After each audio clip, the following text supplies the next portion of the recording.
Vous, vous habitez aux États-Unis. Et depuis un temps, vous fréquentez régulièrement le Congo. Face à cette situation, quelle observation avez-vous faite sur le comment ou le ressenti de chaque Congolais? Et à les Congolais, je suis très content d'abord de voir comment est-ce que les Congolais sont déterminés à s'engager à libérer leur pays, parce que leur pays est en train de rentrer à la place des choix qu'il avait partout à travers le temps.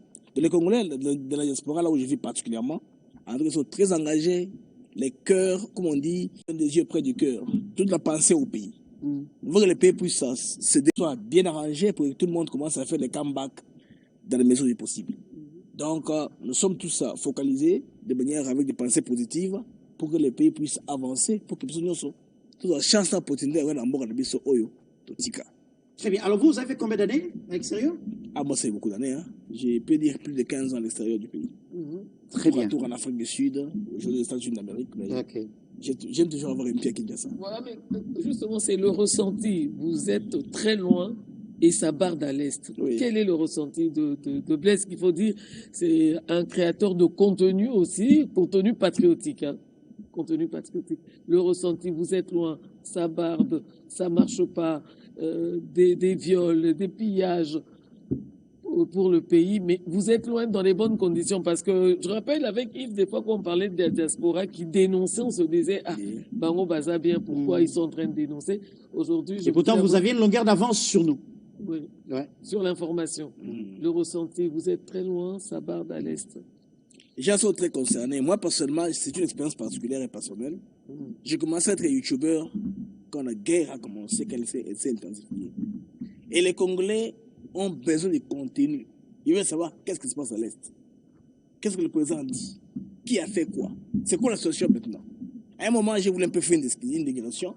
J'ai commencé à parler de contenu américain, canadien, des choses comme ça. Les gens m'ont rappelé à l'ordre. Non, Blaise, on veut savoir ce qui se passe au pays. Nous, ici, on ne dort jamais. Nous avons des familles à Goma. Nous avons des familles à Bukavu. On veut savoir qu'est-ce qui se passe.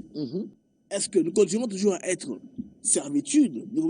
N'est-ce pas? Bon, parce les voisins, parce on dit que les voisins, ils sont aussi manipulés par la communauté internationale mafieuse, hein, qu'on appelle la Mano Negra. Donc il y a une communauté internationale mafieuse près d'un pays voisin. Pour attaquer le Congo, envie d'avoir le minerai à vil prix. Est-ce que cette situation-là continuera-t-elle? Est-ce que tu es en train de voir quelle situation se terminera? Quel est ton mot, Blaise? Qu'est-ce que tu dis?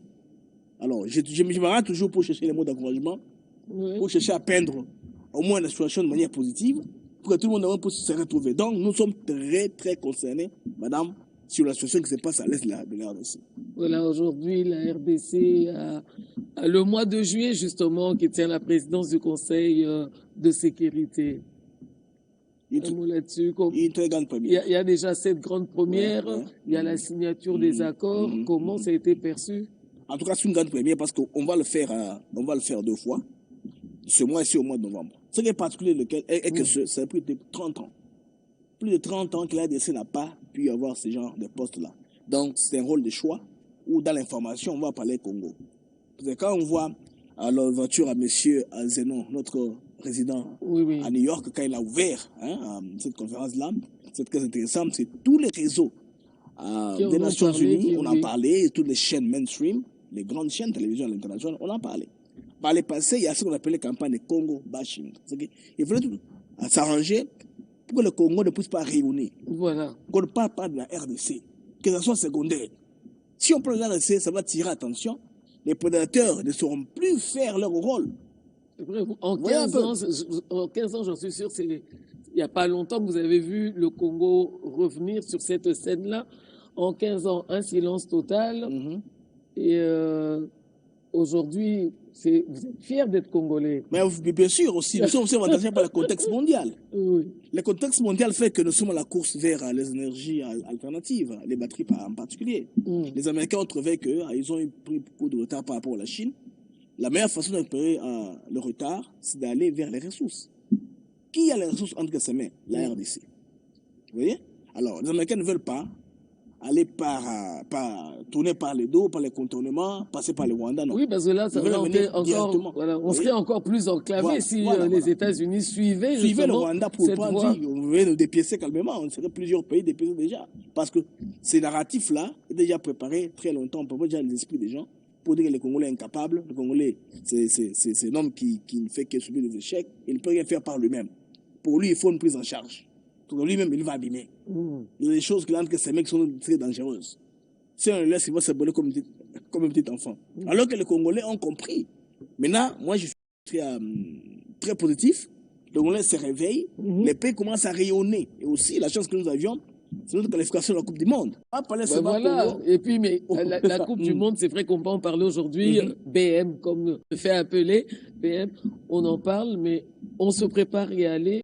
Ah oui. Et bon, ensuite, le chef de l'État à Houston, il était dans la salle quand le chef de l'État a pris la parole. Oui. Il dit Makamo et Uti Suwapi. Et Bolo c'est Uti Suwapi sur Basaliango. Et tout le monde était émotionné à ce temps-là. Bon, c'est bizarre, hein, c'est bizarre. Imaginez, nous sommes un rendez-vous bien préparé. Et Bola vient. Bon, aussi, scientifiquement, il a été prouvé que c'est la souche Bungibudio qui est là-bas. On ne peut pas aussi parler de ça de manière relativisée. Hein. Non. La riposte, elle est là. La riposte est là, et puis on compte des morts, comme des guéris, on les compte. Mais ce qui est intéressant est que les Congolais ont été au-delà des attentes. On pensait qu'on va aller comme ça, on fait 2-3 matchs, on rentre à la maison. Non, ce n'était pas le cas. On a joué, on a tapé, on a traversé une étape. On a marqué des buts dans la Coupe du Monde. Oui. Vous voyez?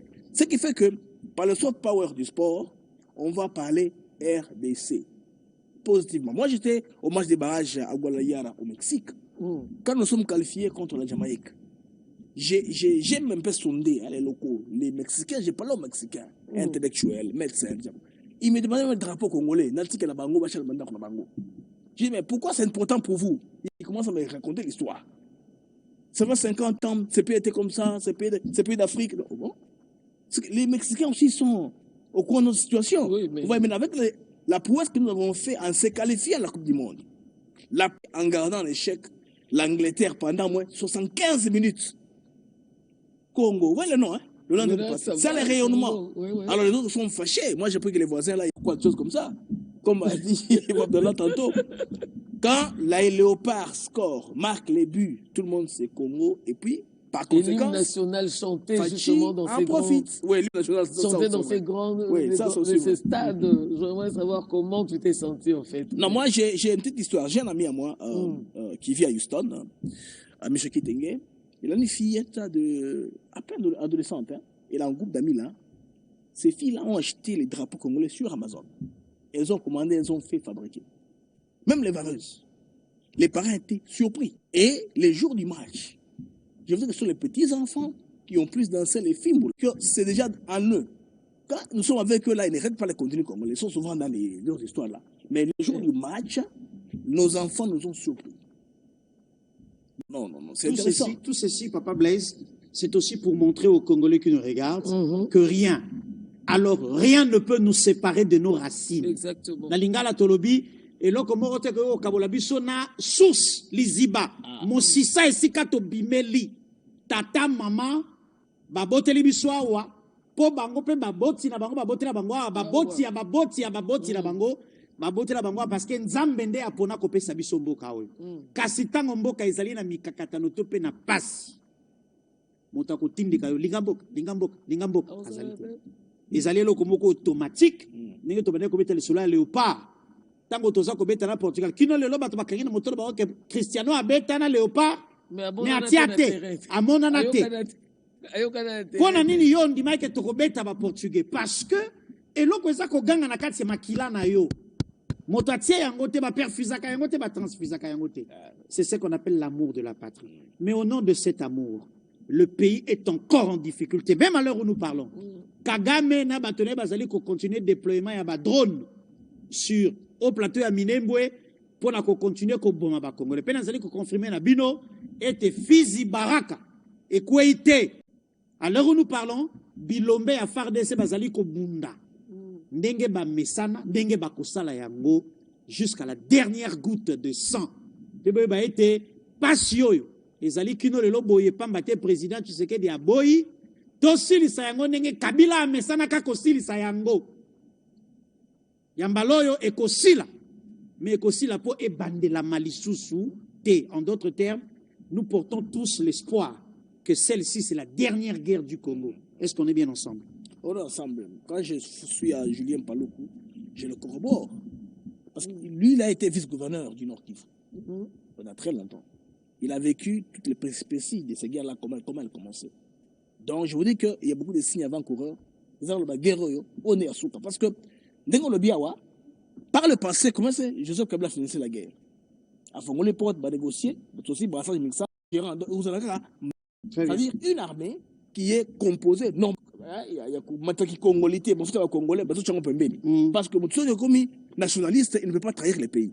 Donc, je pense très bien que cette fois-ci, il faut que justice soit appliquée. Très bien. Justice l'appliquer, ceux qui ont commis des crimes doivent payer. Doivent payer pour ça. Doivent payer pour ça. Voir comme ça, protéger les bourreaux à tout moment, tout en raboyer, à cause de la manipulation narrative, tout le locaux. Non. Très bien. Merci infiniment, Blaise. Et oui, fidèles téléspectateurs.